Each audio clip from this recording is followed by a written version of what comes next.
Three, two, one. Here is Cristiano Galvao with another great interview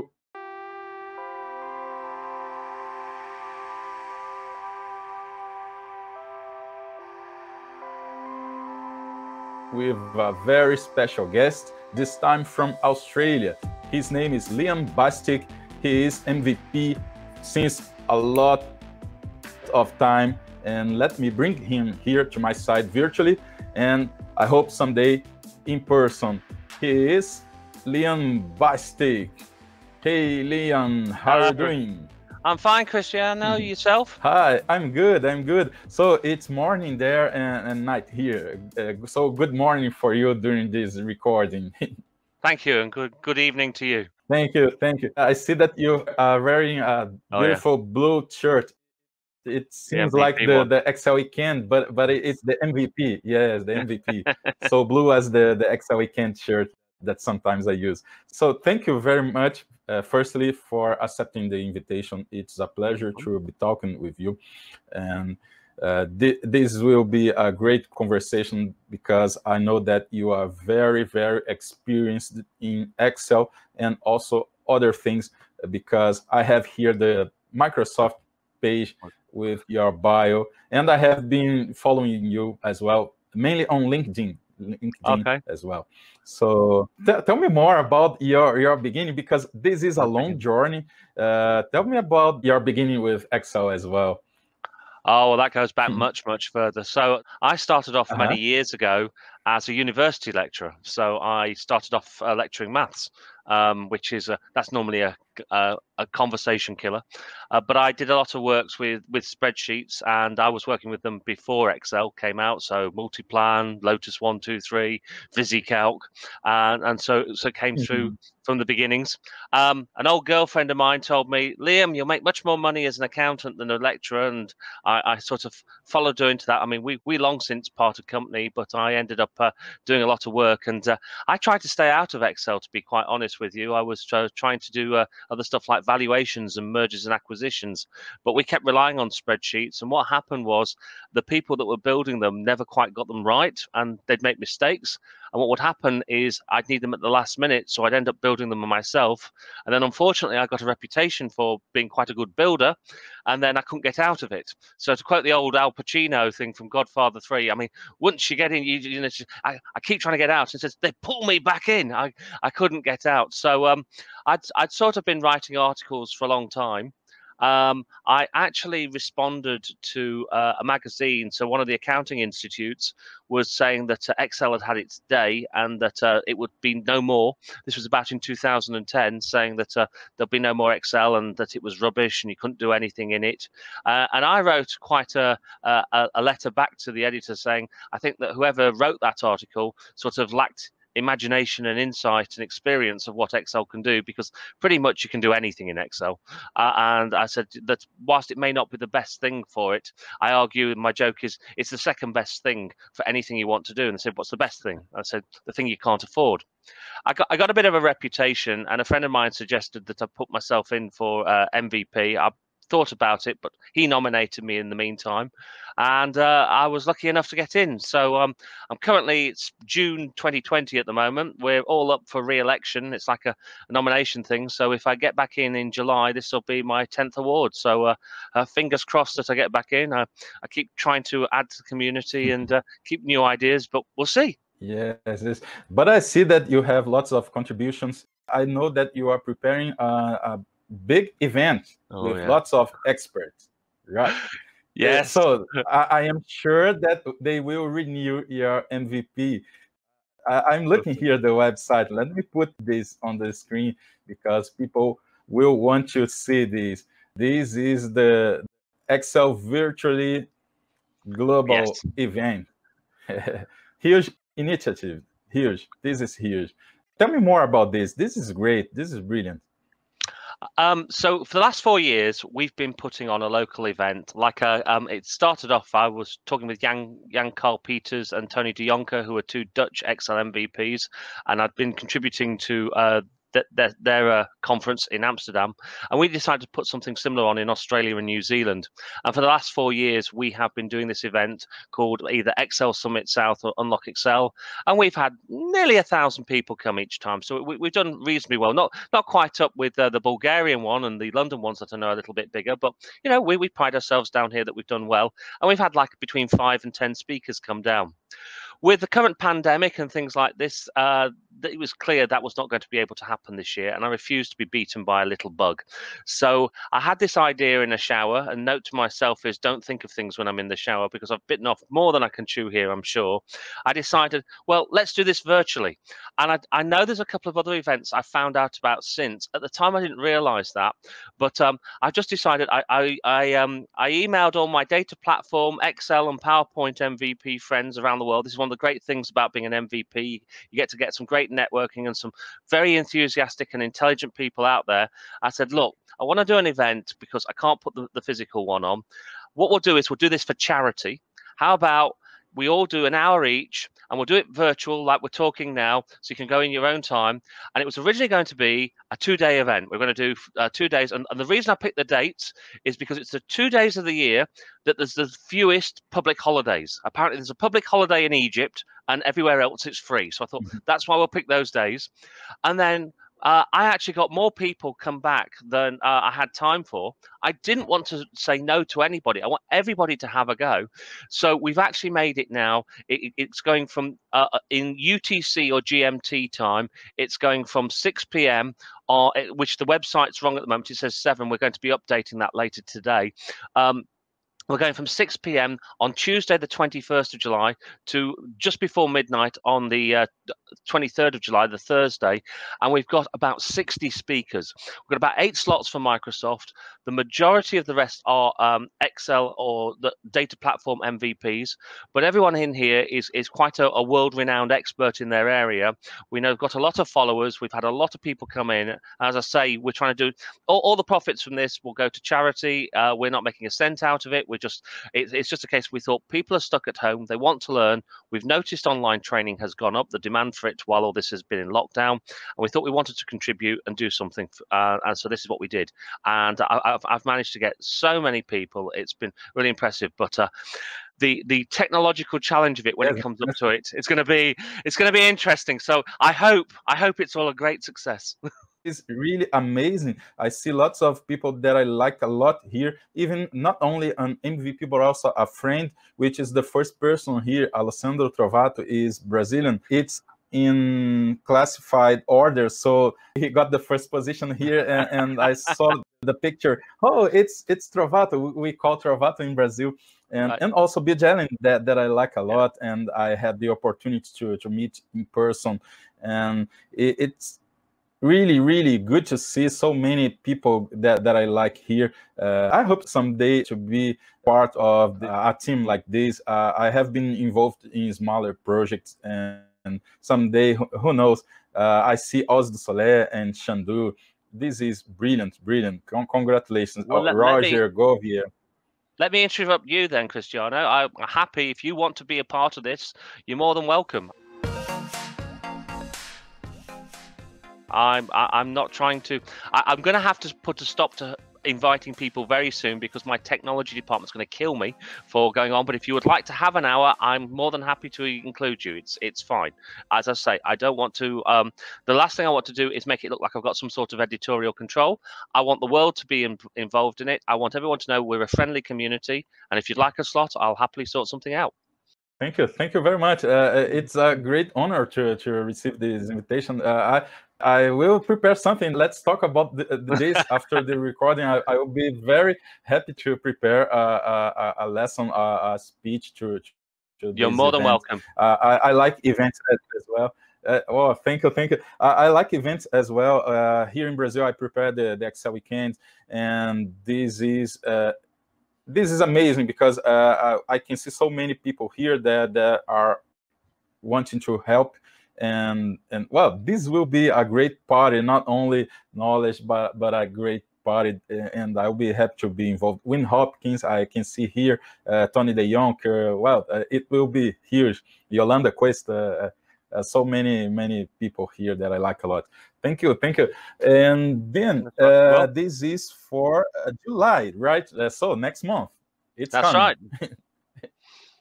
So let's run to do the job. Yes, I can support you on whatever you need to be prepared. I can help you. It will be my pleasure.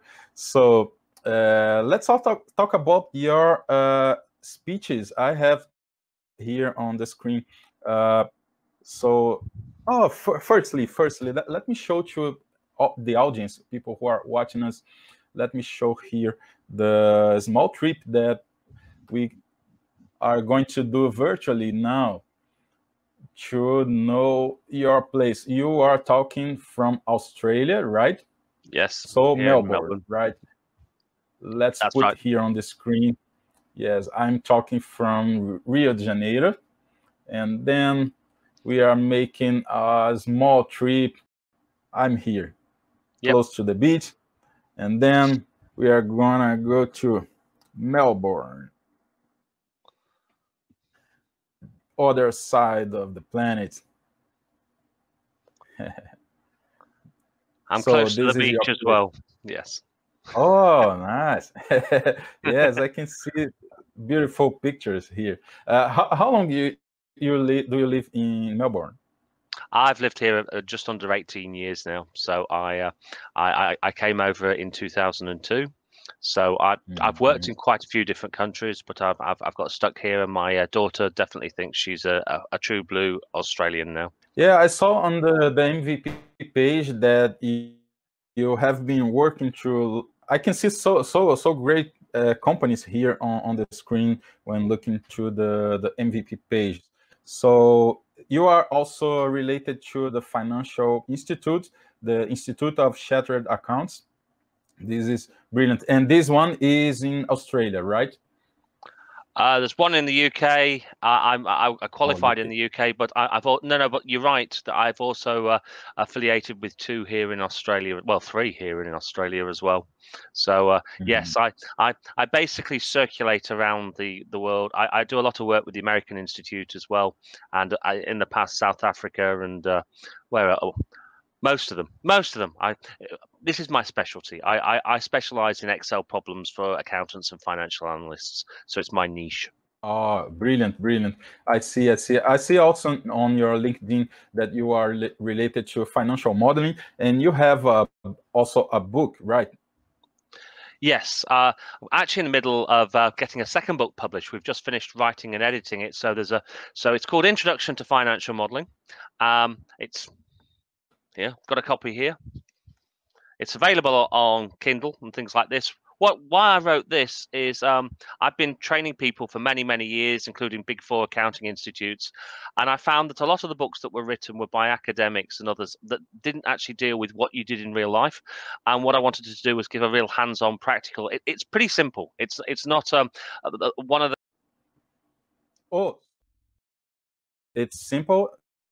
Yes. I was, as I say, I think sometimes people try and overcomplicate it. A lot of university lecturers talk about derivative modeling and doing things that nobody would ever dream of doing in the real world.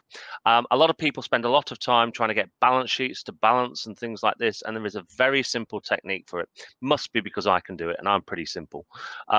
So I try and keep it straightforward with a worked example throughout. And I think it's September, we've got another book coming out. It's the sister volume called Continuing Financial Modeling. It'll have a blue cover.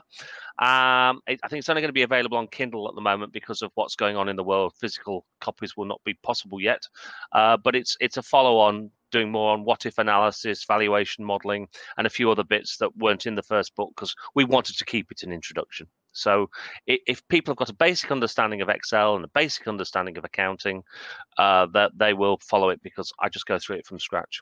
Because, as I say, I won't follow it otherwise. And if I can't follow it, no one else will. And you wrote also a piece of a book with the other MVPs. I see that cover with lots of MVPs. You are there as well. There's actually two I've done. So there was one I did with Reza Rad, who was the main editor, and that was the Power BI book. So I wrote a chapter on that and edited a fair bit. And then there was Excel Insights, which that was another of my great ideas. I'm not trying to take, but yeah, I put that to Bill Jelen that we should do that. And so that's another thing, going back to the actual conference.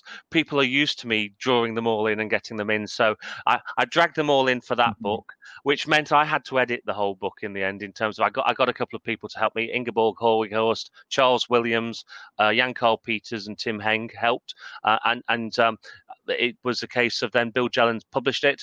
But yes, we've got that book out. That one is physically available. That was a good 2 months of editing, and I thought, this isn't the day job. I've still got to do the day job as well.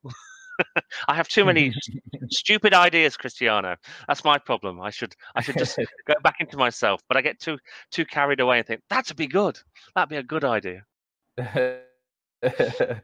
Cool. So nice. And then you are expert not only in Excel but also Power BI. And how do you see the both software living together? Because I know that they are for different purpose, but people sometimes, here in Brazil at least, people sometimes get confused. We have some professionals that sometimes try to push courses on the people, telling that, hey, Power BI will replace Excel. How is this this way of perception from the Australian audience, the Australian professionals? Do they understand the true meaning, the true role of the Power BI and Excel? How is this situation in Australia? I think it's the same all over the world. I don't think there's any real difference in terms of geography. I think people are coming to terms with what it is. I would say that we get a lot of requests, people saying, look, Liam, I want to learn Power BI. And what they actually want to learn is Power Pivot, Power Query, and Power BI. And going through. So there are differences of opinion, I know, in the MVP community as to how to sort of present it and how to explain it.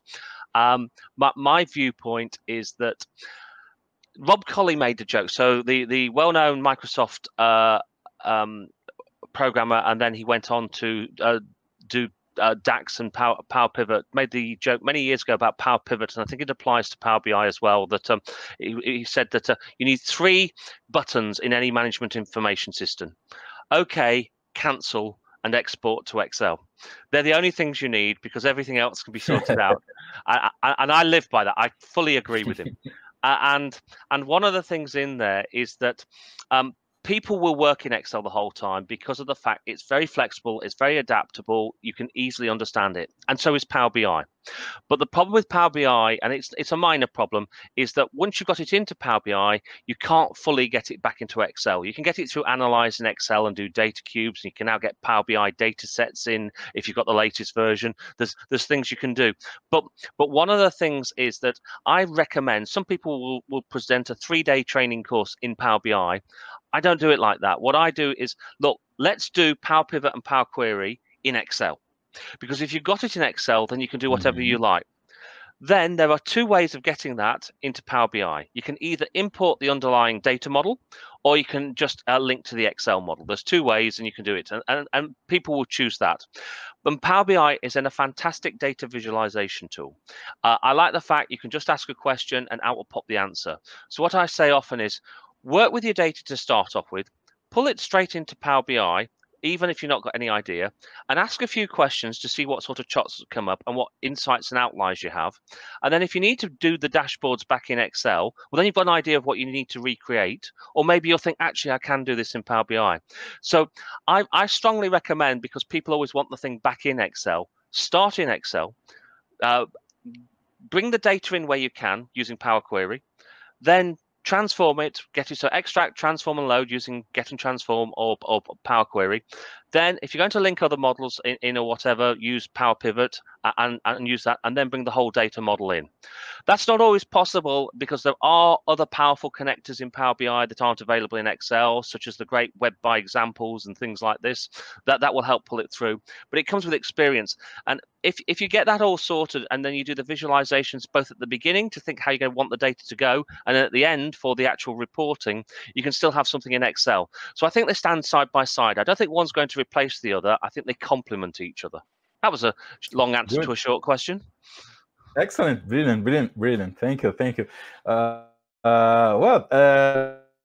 I know that you have something to show us. Let's see what do you bring here on Excel, and then I can make more questions because I'm still curious about your journey and your work. But let's see something about the Excel in practice here, and then I come back later with more questions.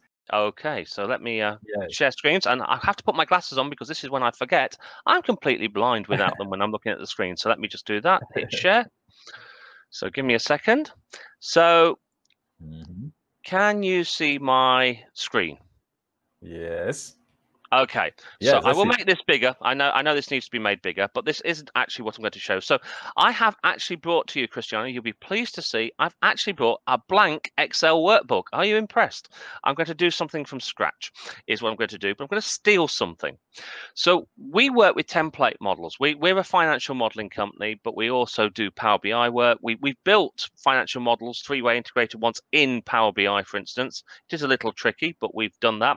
A lot of people say they build them that way, but actually what they're doing is they build the model in Excel and then they import it. We actually have been building it in Power BI, which makes it easy to dissect, but difficult to construct in the first place. But we use templates. And we've got, for instance, on this template, this is a nice simple one. We've got a table of contents that just has a little macro. We have style guides so we can change the colors and so on. But the thing I wanted to steal out of here is a formula in this cell here. So I thought I'd put you on the spot. And so do you want to just explain that to the audience, Cristiano, what that formula does? Yeah, no, me neither. Don't worry. It was a joke. So I'm going to take this. I'm going to take this. I'm going to take that and I'm going to put it here. So I'm just going to copy this formula in there, and it's good that I've done it that way. So that's why you don't do it that way. You put it into the formula bar instead, so you paste it in here. And what this particular formula does is if I've saved this file somewhere, so I've just gone in, so I'll just go save as, and we'll put it, I don't know, on the desktop for now. Let's just put it here and go example for yourself. Typing under pressure. So once I've got this saved, if I am naming this sheet here, I'll call this sheet Fred for the moment. What it actually does is it's just going through using the cell file name, and it's just doing some error checks in here, and I'm making it so that it's compatible with all versions, because people say, why don't I just use if error? And yes, you could these days because most people have that. It's just making sure that if it's not saved, you don't get an error, but it's just whatever I call this sheet name down here. What I've got here is some data that if I rename my sheet tab down here, let's call it instead Cristiano. We'll make you all think, oh, have I actually spelled that? Yes, I've spelled that correctly. So it automatically updates there. One of the things I try and say is you want to, when you build a model, there are 4 key qualities that you should have in any model. And there's lots of articles on that, but I call them CRFT. So consistency, robustness, flexibility, and transparency, if I can spell. I'll just put them in. And I'm going to just do this to create a very quick little dashboard. And I wanted to just show a few little tips on this while I go through. So I've got these things. I call this craft. I've written a lot of articles on best practice modeling with a capital B and a capital P, because the fact is everyone's got different ideas. But in the underlying theme, you want consistent formula copying across the row. You want it so that you've got no prima facie errors in your model. So no hash ref, no hash div 0, hash NA, hash brown, hash pipe, any of those things. Flexibility, the reason we do it in Excel and not Word or PowerPoint is so we can change the numbers, and transparency, people can follow it. So that's the whole idea here. And so whilst this formula, you could argue, isn't particularly transparent, nobody's actually going to think there's a formula in here, but I'm keeping it consistent with this, so that if I were to copy this sheet and call it something else, I don't have to go up to the sheet title and go and change it. I'm lazy, basically, is what it is, and I just want to keep it all nice and simple. So what I want to do quickly is produce a little chart with a few little tips and tricks, because we build a lot of things in financial models. And I thought about showing you financial modeling, and I thought, well, that will send your viewers to sleep, and you don't want that. So let's go and look at the outputs. And I thought, well, we could do it in Power BI, but I'm sure you've had lots of other people do that. So let's stick with the basics. Let's just do this in Excel. And I've got the latest Excel beta channel or insider on here, and I'm not going to use any of those features. So I'm not going to use an XLOOKUP or a LET or any of those things. I'm going to keep it so that anyone can do this and repeat it themselves, as long as they've got at least Excel 2007 on their machine, which they should have if they don't want security issues. In fact, it should be on 2010 now. So what I'm going to do here is I'm going to put in here the date, let's say, and an amount of sales. So let's say I start with the 31st of Jan 2017. And I'll do it like this so that no matter where you are in the world, we can all work out what date this is going through, as long as follow English. And then I'll use the end of month function, which most people know, EO month. I would say, oh, McDonald had a function, EO month, end of month. What that does is take this date here. And if I do comma 0, that will say take the end of that month. And it produces this serial number, which we can convert into a date just by using the format painter here. But I don't want it to be the same date again, so I'll put comma 1, and it means end of the next month. And then I can drag this down a few periods. So if I were to do it like that, and then I just have some numbers in here, well, every accountant's best friend is a random number generator. So I'm just going to go in here and type rand between, which generates a random number, a whole number between 2. So I'll go for between 100 and let's say 400. And Control Enter will populate into all these values at the same time. This is volatile. So what happens is if I keep pressing F9, it will change, which is not always good, but I'm just using this to make some data up. Now, if I just create a chart out of this, there's lots of ways you can do this. You've got the thing down here, which is the quick analysis, Control Q. One of the most common questions I get asked is, how do I get rid of that button?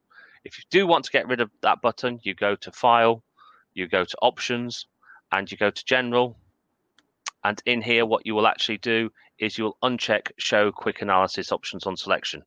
But I wouldn't do that because of the fact it's useful to have that to create a chart. But I'm going to use an even simpler keyboard shortcut here. I'm going to use Alt F1. So I'm going to hold the Alt button down and press the F1 function key. Sorry for all the people on the Mac. It would have even been better if I'd highlighted the data before.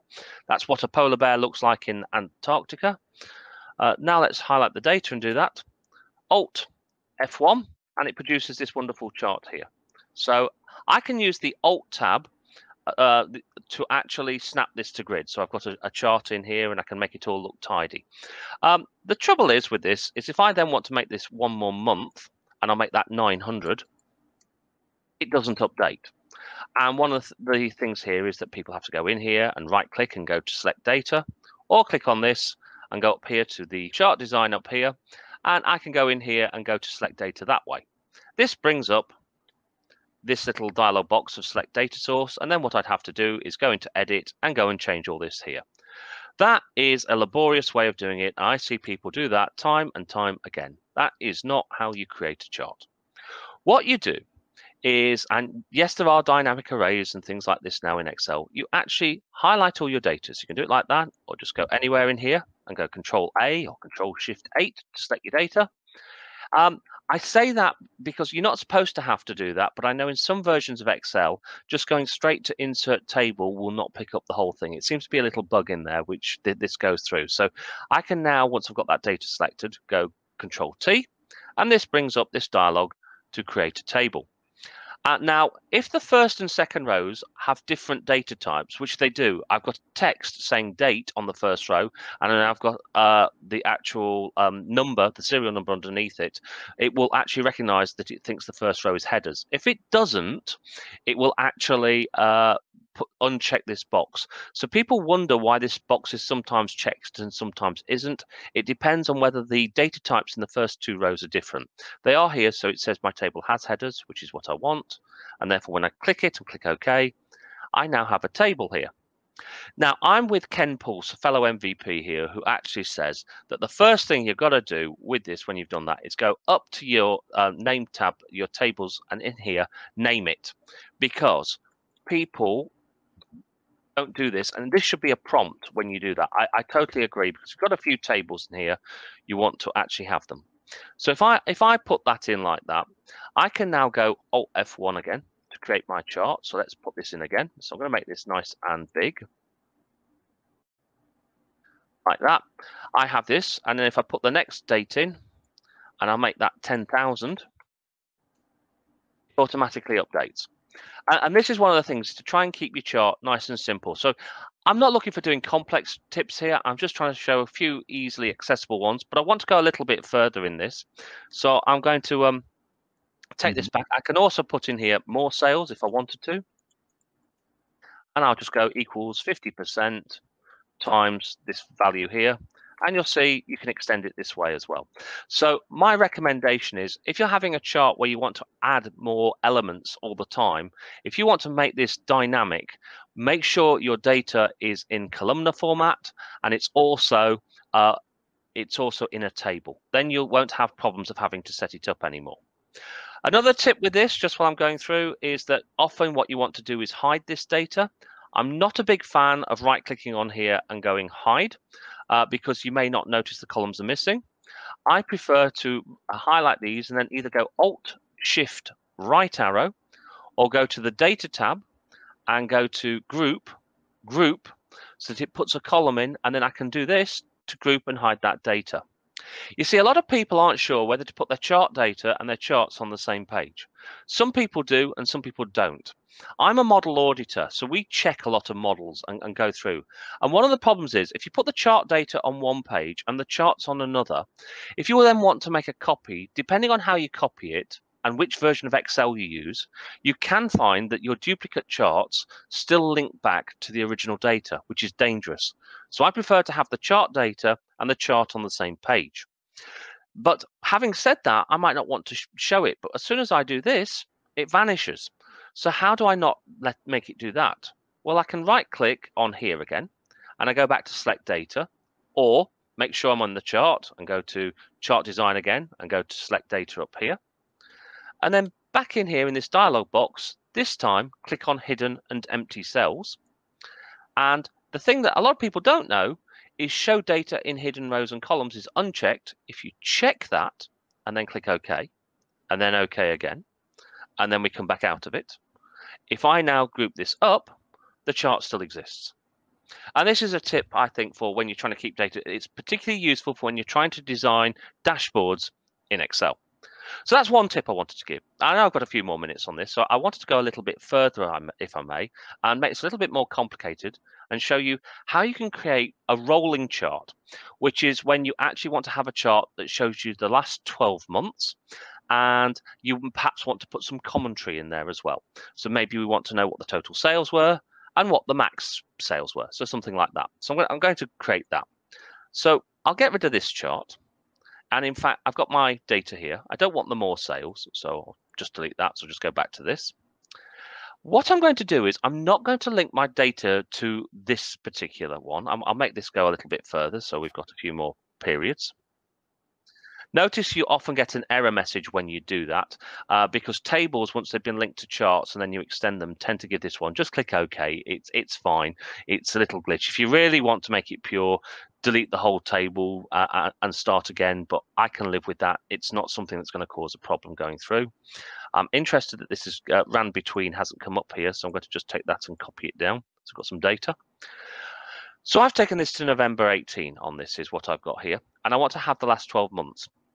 So I'm going to just create a second table, and I'm going to make this link to the date here, because if I do that, that's actually smaller file size than typing in date. D-A-T-E is 4 characters, whereas that is just one formula. I've got that in here. And then I'm going to count down 12 rows. 1, 2, 3, 4, 5, 6, 7, 8, 9, 10, 11, 12. And in here, I want to put the final date. I want to create a rolling budget, so it reports on the last 12 months of data. So I need this to be the final period in here. Well, the final period in here is given by just going equals max, and then highlighting this column, not including the date, but their Control-Shift down arrow takes the whole thing in here. And you'll see if you've done that right, what will happen is it will give you the table name here of chart data plus the name of the field. That means I've caught the whole field. So if I do that and put it in, I've got 43434. Well, I want it to look like this, so I'll just use the format painter. So that's my final date. And then to get the date before it, I just use my EO month function again. Take that, and this time I subtract 1, so the previous month. And I'll just format that again, so we've got that, and then drag that back up to here. I've now got my last 12 months of data. This is going to go so that as I add more, it will automatically put it in. So if I go here and put the 31st of December, yes, I know, you're giving me an error message, I don't care, and do that, I've now got it going to the 31st of December. And now I need to look up this data. Now, one of the things I'm renowned for, we're not supposed to say what goes on at the MVP summits that we have where things are going through, but something that's definitely not confidential is Joe McDade, who I don't know if you've had on your show or not. He's a good friend of mine. I used to work with him years ago here in Melbourne. He now works for Microsoft, and he's had a lot to do with the dynamic arrays functions and also the XLOOKUP function that came out a while ago. A lot of people prefer VLOOKUP to index match, and you've probably had this argument before, you know, about index match and VLOOKUP, and a lot of people think they're an advanced user if they use VLOOKUP, and I've got some examples to show when VLOOKUP won't work. I tended to sit more in the index match camp or things like this, and the argument was that you could get rid of both of them and use XLOOKUP instead. I wanted to make sure what I did here was something that was accessible for all people. So what I'm going to do is not use any of those three. The argument was that at that particular thing when we were all arguing about it is they put a list of all the MVPs who liked VLOOKUP. And then when they said some people disagree, they just put a slide up with my face on it. I'm quite vociferous in hating VLOOKUP personally. But what I do like is an old function in there is the lookup function. A lookup is a good friend of mine in terms of it helps you look up data as long as data is in ascending order. So ascending order we all think of as things like this, 1, 2, 3, 4, 5. That's ascending. But actually lookup works if it goes 1, 1, 1, 2, 2, 3 is also ascending. And what lookup will do is it will find the largest value less than or equal to what you're looking for. So if you've got duplicates, the largest value is defined as the last occurrence. So if you use index match, that finds the first occurrence. Lookup finds the last occurrence. So it's not that one replaces the other, they do different things. But where lookup comes into its own is when you're looking up things to do with dates, because dates are always in ascending order. No one ever puts them in other things. I mean, Cristiano, has anyone ever asked you the question, what's the 4th month of the year alphabetically? Who knows? We don't sort it like that. It's not a question anyone asks because we always put them in chronological order. So a great function I can use is lookup. I can put lookup in here, and what that will do is I'm going to look up this date in this column and then return the corresponding value in this one. And the beauty of that is if I made this so it was actually that plus 365, let's say we go a whole year later, I would get the same dates for each one because all of these do not occur in there. But the largest value less than or equal to the 31st of January 2019 is the 31st of December 18. So it will put this as a forecast in there, and then you could apply a growth rate or something like that should you wish. Now I'll leave it back as this because this is going to be my table. And this would be what I could create my chart from. So I could now simply create a chart from this if I want. Alt F1 again would produce a chart. And then this would be a rolling chart that I could use for the 12 months every time. I could just make that big. And as the data updates, it will automatically flow. But I'm going to go better than that. So I'm going to actually delete that chart. And I'm going to have the max amount and the others. And I'm going to say here, OK, I'm going to have here equals if this value here equals the max of all of these, like that, make that absolute, and I'll make that stuck on that column as well. Then I want it to put Well, if I learn to put a comma in first, and then I want it to put that value in. Otherwise, I don't want anything to appear. And the way to make things disappear in Excel is to use the NA function. That will actually just make it so that it doesn't appear. If you put 0, then you get the value of 0 in your chart. But if you put NA, it means don't show anything, which is slightly different. So if I do that and put it down, yes, my data keeps changing, but you'll see at the moment that's the maximum value. And then what I'm going to do is copy this across one and just change it. So if it equals that, now I'm going to put the NA here and get rid of it there. So I've done it the other way around. So what I've done is I've split it between the two. So I've got my data and I've got my maximum amount in 2 fields. Because what I want to do is give the appearance in my chart of conditionally formatting the maximum value. So I'm going to create these in a column chart. So I can go in here and say, right, now I'll go and create this table. So there's ways I can put this together. So I'm going to go through here and say, right, let me take this chart first of all and say I'm going to go Alt F1 to just create my chart again. So let's just put this up here, make it all nice and big. So I've got my chart. It's missing number 8. Well, I don't know what number 8 is. The first thing I'm going to do is go select data. And I need to edit this series here to actually put in my dates, which are over here. So I'll go and take those dates. And then I will click OK. And I've got my dates in here. Now, problem here with these dates, do you see that they say the 1st of Jan? Let me make this a bit bigger so we can see it. Do you see they say the 1st of Jan, the 1st of February, maybe a bit bigger again, 1st of Jan, 1st of February, 1st of March. Whereas what's actually happened is these are 31st of Jan, 28th of February. This is the way these sorts of charts work. So I'm going to click on this here, and then I'm going to go Win Format, Format Selection, and I'm just going to go down to my number here in the pane. Let's shrink down. And I'm going to change the custom format. Rather than link it to source here, I'm going to go in here and put a custom one in. And put in here, I want it to be month, month, month, space, YY, which will give me a 3-character month and a 2-digit year. Click Add, and I'll put that in there. And now, if I come out of this, you'll see what's happened. Close that. Need to blow it up yet again. You'll see now I've got the dates looking like this. So it's just a thing to make it look prettier. That's all it is. Now I've done that, I want to add another series.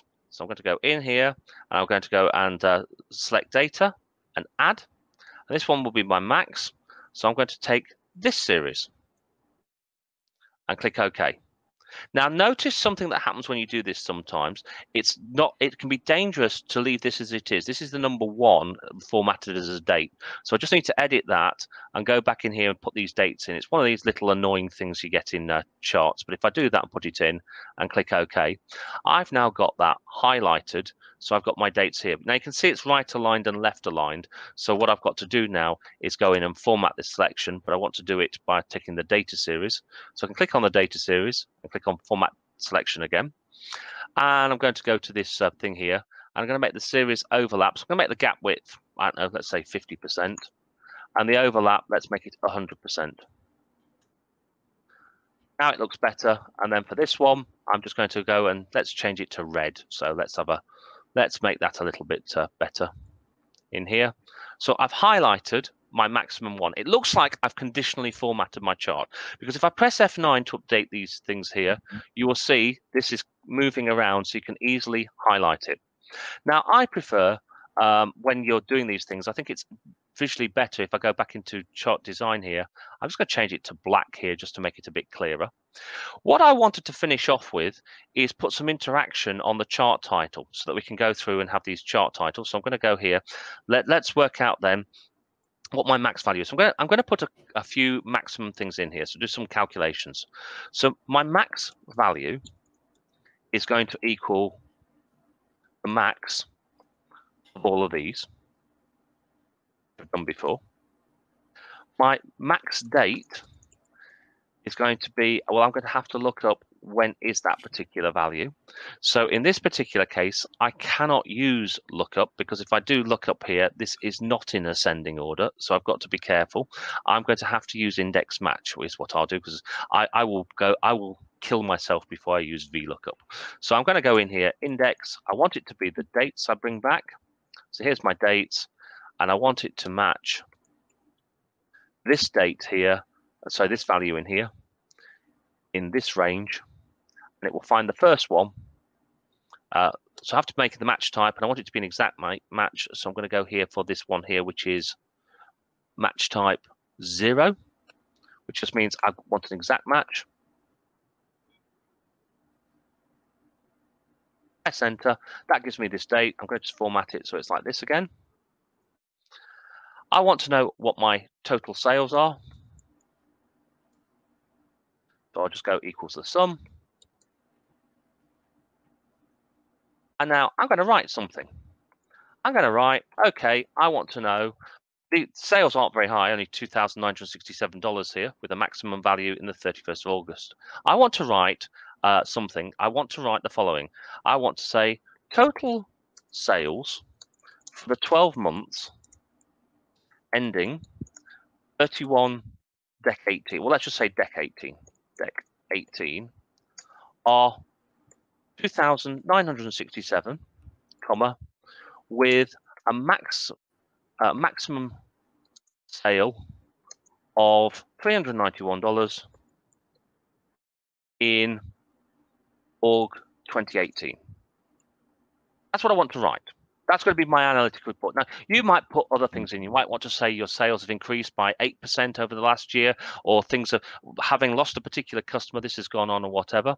I just realized my orange has gone back down to blue in my formatting when I changed the colors. This is annoying. This is what happens when you change charts. So I've just got to go in here again, and I'm going to go and format the data series and just change it. It's one of the frustrating things when you do this, but I want to get to my fill. It's not going to be automatic. It's going to be red. So I've done that, and I need to go back in here, and I need to make the series overlap 100%. I'll go back to a gap width of 50, which is what I did before. One of the things that happens when you change it, but I've just got that in. It stands out quite happily. Right. I'm going to do this by using what's called dynamic text. So this is not something that requires dynamic arrays or anything like this. This is something you've been able to do forever. Many years ago, I actually had a job. So there's a very famous bridge in Scotland called the Forth Bridge. I could never find the first three, but there was a fourth bridge. And there were two painters. And what they would do is they would start painting the bridge to stop it rusting and maintain it. And it would take them 2 years to get from one end of the bridge to the other. And at the end of 2 years, they'd start all over again. That was my job in this accounting team, where I was looking after two of the largest vehicle fleets in the world for the British Post Office, and I had to look at when was the best time to replace them. And it would take me 2 weeks to put each report together, and then I'd start all over again, and it was quite mind-numbingly boring and tedious. And I realized if I actually put charts together like this and did some analysis, I could write dynamic formulas for text, and I could actually create an entire report with charts and text recommending what to do, and it took me 6 weeks. The first time I did it, my CFO, Chief Financial Officer, came up to me and said, Liam, I thought you were quite good at Excel. I thought you'd be fast on the uptake, but the last analyst took 2 weeks to do this, and you've taken 6. That's not very good. You're going to need to improve. And I said, well, I took all the swearing out of that, by the way. He then, so I said, okay, so I was like on last notice.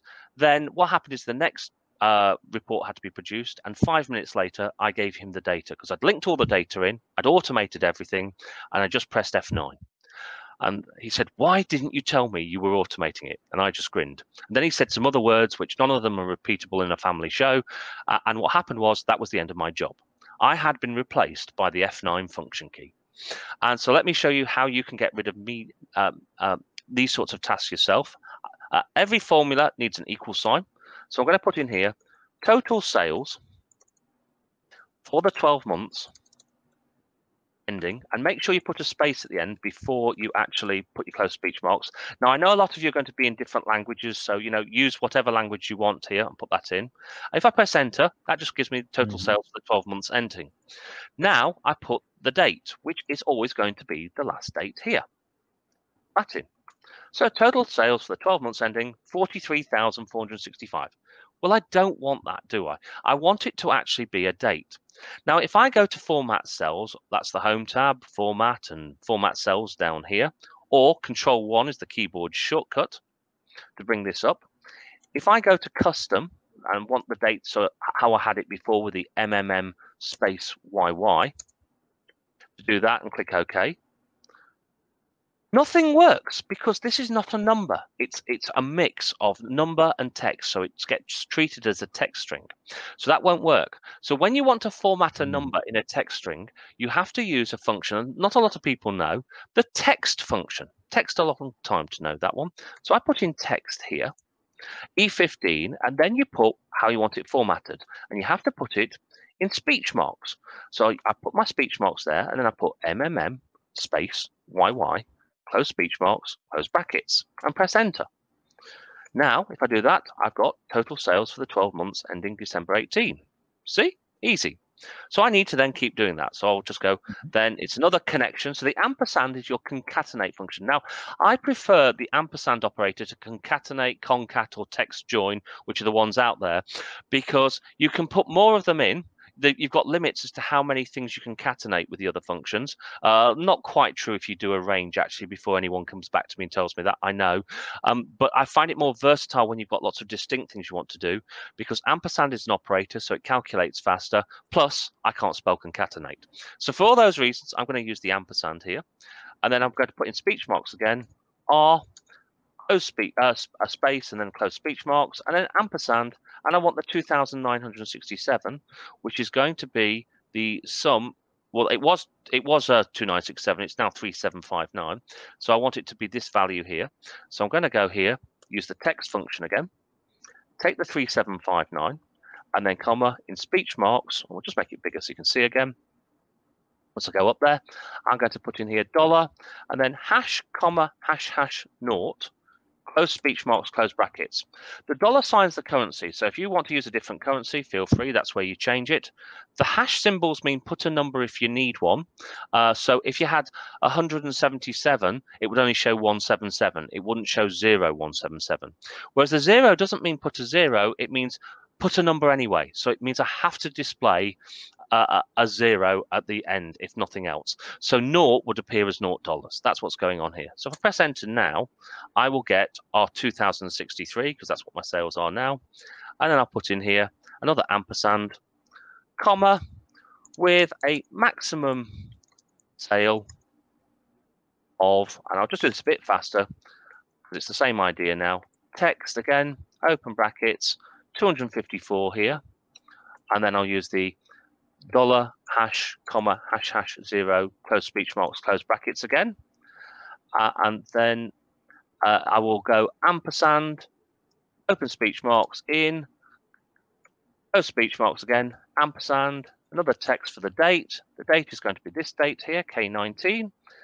And then that's going to be MMM space YY again. And then, because I'm someone that likes to have grammar, I'm going to put at the end another ampersand with a full stop.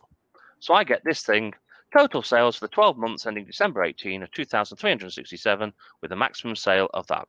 Now, I want to also make it that it's for Cristiano, because this is the business unit. So what I'm going to do here is I'm going to say total sales for the business unit. So I'm going to put in here another one. So this is how you can edit it afterwards. So I'm going to need 2 speech marks here to break it up. And I'm going to put in here 2 ampersands to put in here my thing, which is just going to be Cristiano there. So I've got this in, and then I'll text for the business unit for the 12 months ending.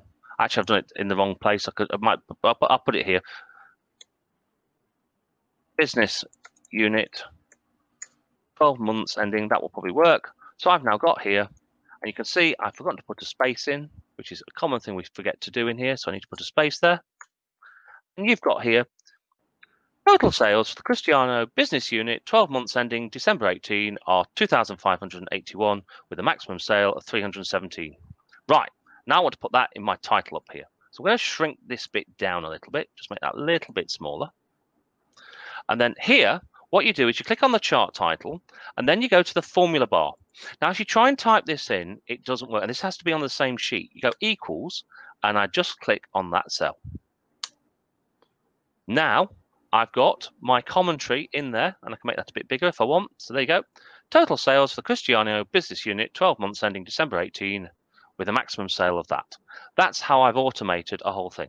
Now, if I want to make this so that it's I don't have all this data, I can often put this on top of this, so I put all this behind the chart, but I'm going to just go in here, right click, go to select data, show the trick I did before, which is hidden and empty cells, and check the show data in hidden rows and columns, click OK, and then click OK, and then what I can do is I can take all this data here, oops, going through, I'm just going to group it, Alt Shift right arrow. That doesn't work on mine because I've got an add-in in, so I'm going to have to go to data, group, and group. So once I've done that, I can ungroup this one if I want. Ungroup. So I've only got the one. I love it when I don't think it through. Ungroup again. Let's get rid of it and put it all in properly. I've got it there. So if I group that, it still shows, and I want to group this as well. So let's take that and get rid of that. So again, group and hide that. I now have my data on here. That's for Cristiano. Now what I'm going to do is I'm going to make another sheet here, and I'll call it Liam. I could do more. I could put more on here, so I could put, and then I'll do another one here. I'll go for 1.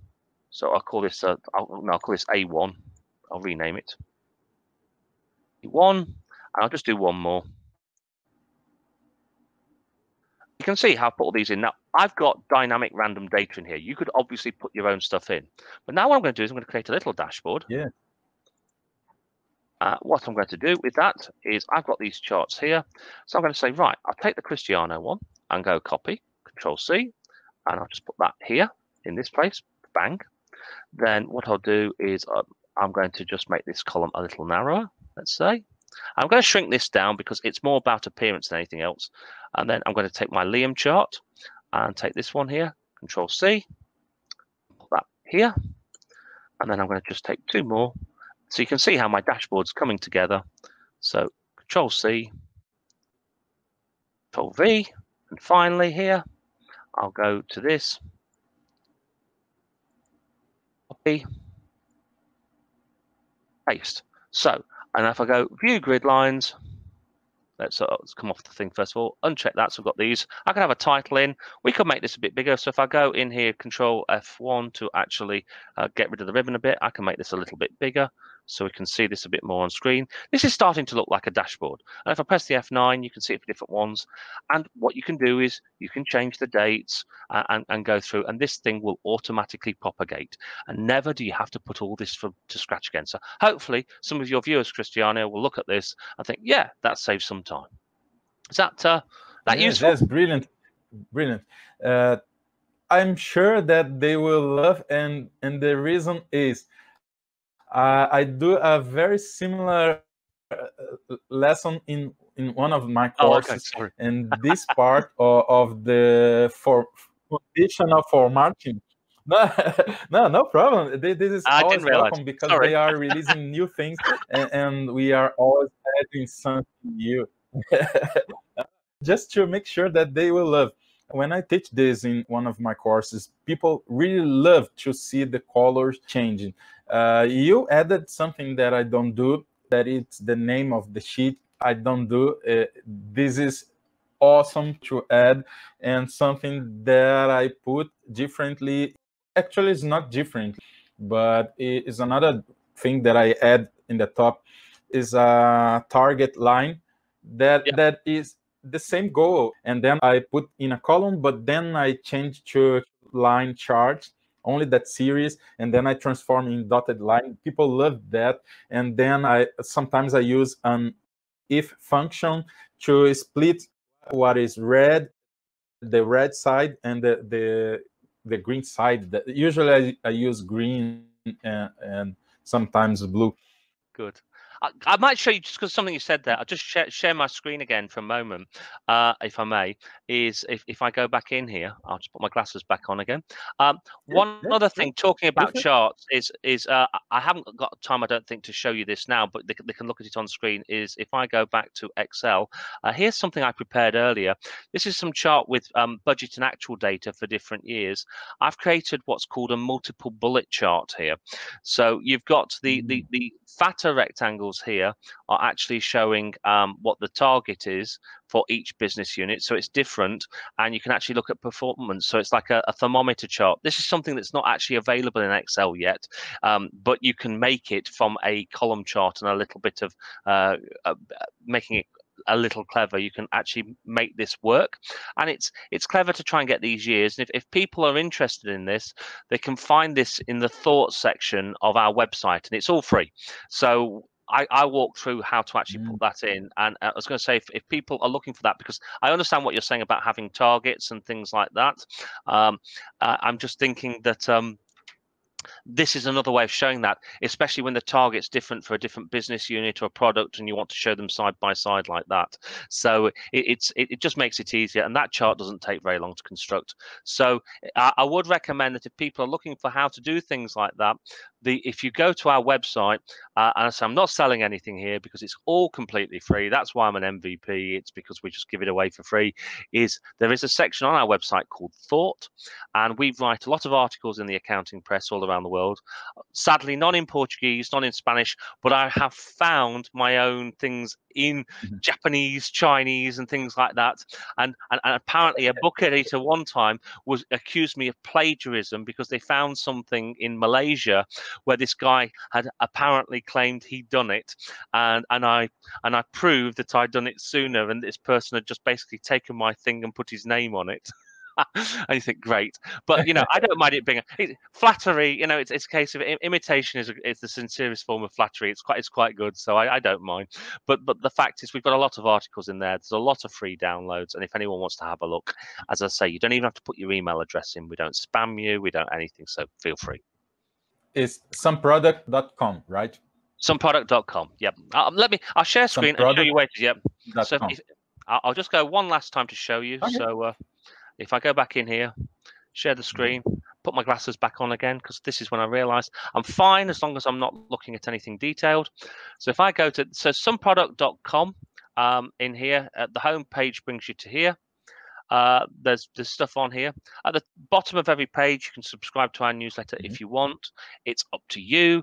I don't put people on here, and we just want people. About 75% of people who sign up will open it. That's what we want. So we don't just cascade to everyone, but we have different things on here. So yes, we've got the courses and subscriptions. I'll stay away from that. But we've got here the news. So I keep up to date with all the news. So you were mentioning earlier about the Excel Virtually Global Summit. We've talked about problems that currently with Office Insider and how to fix them. There's a brand new feature in Excel, Get Data from PDF, which people have been crying about for ages. And there's more stuff in here you can go. And this is done on an ad hoc basis as news comes out. So the last piece of news was just over a week ago. On the blog page, we have here different days of the week. We have different things. So we're going through all the Excel functions A to Z. So we're into the I's at the moment on a Monday. On a Tuesday, we do Power Pivot. On a Wednesday, we do Power Query.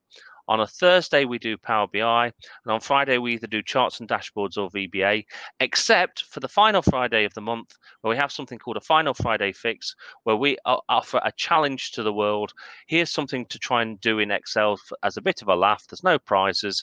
See if you can do it. It shouldn't be something you can Google in 10 seconds. So last month, it was actually just putting something as simple as data labels on a chart, which is apparently tough in Excel. It's not as simple as you might think.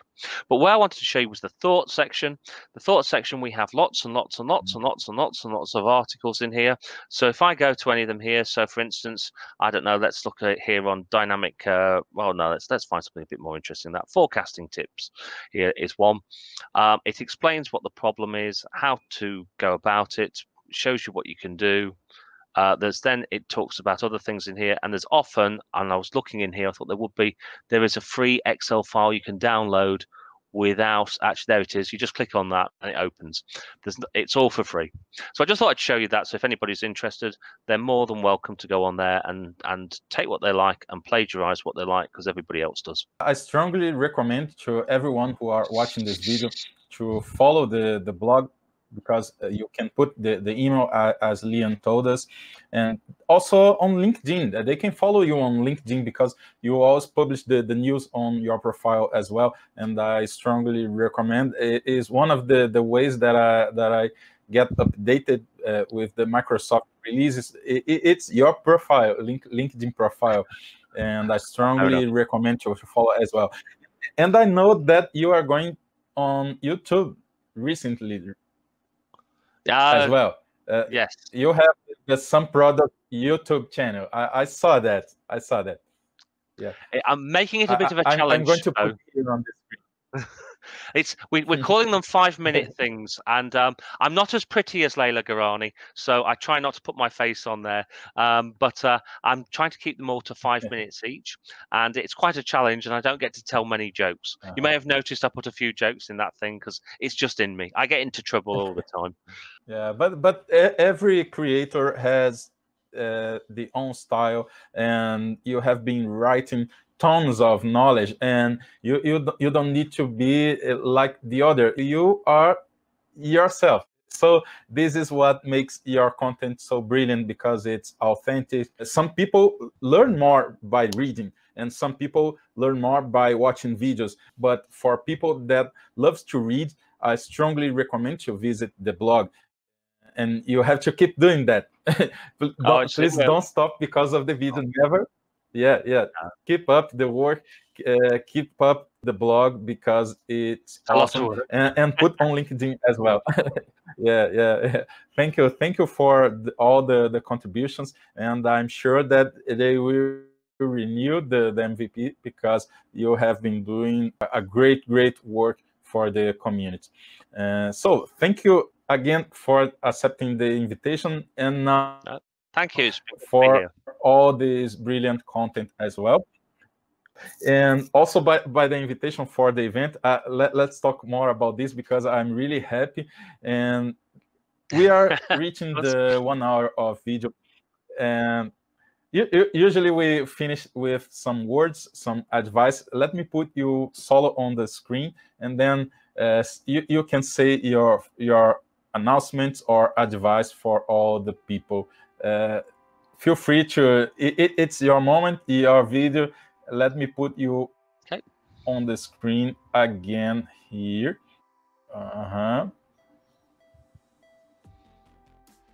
I was going to say, whether you are building a financial model or just a simple spreadsheet, there are no prizes for showing off. There's no prizes for using complex calculations when a simple one will do. The things I would say is that keep it simple, stupid is the way. The 4 words I put up at the beginning when I was going through the demo: consistency, have just one formula across the row so you can actually drag it further. Great thing to do. Robustness. There's nothing more embarrassing than actually going into an Excel file and spotting an error straight away. It's just go to find or Control F as a keyboard shortcut and check for hash in both formulas and values so you can get rid of all the prima facie errors.